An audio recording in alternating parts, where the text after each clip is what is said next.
I'm Swarnavarshini. Today I'm going to talk about moon and tides. Have you ever wondered why the moon influences tides? Well, you can do the same thing with metal pins and a magnet.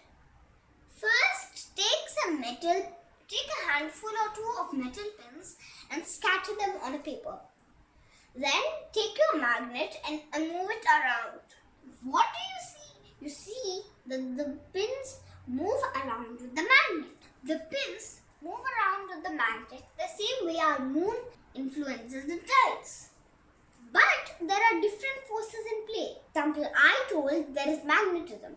In the real life example, there is gravity. What that gravity does is it pulls on the near side, the side facing the moon.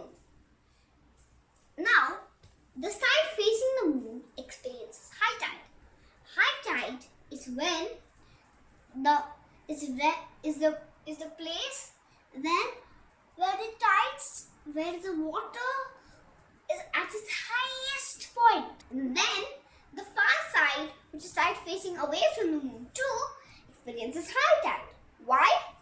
Because you see, let's focus on an important point there. Did you know that we measure gravity from the centers of objects, not from its surfaces? So when I'm sitting now, the force of gravity on me is more than when I stand up. When I stand up, the force is a weensy bit less on my head than on my feet. How much less? It's a mere 0.00005%. Too little for us to notice.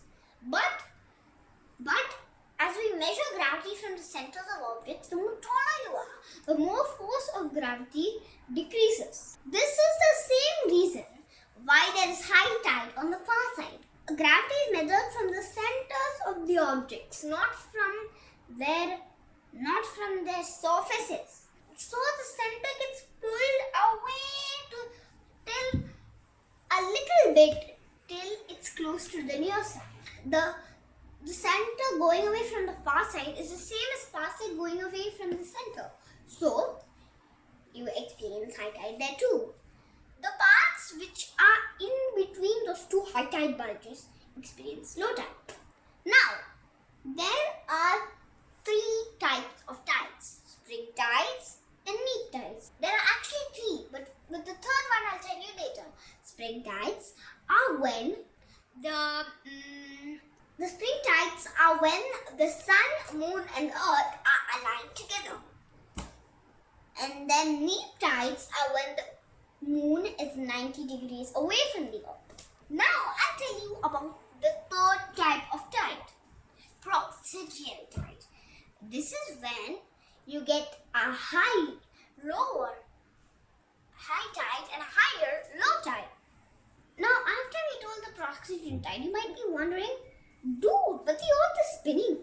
Well, about that, did you know that we are constantly moving from high tide, low tide, high tide, low tide, high tide, low tide, high tide, low tide, and so on.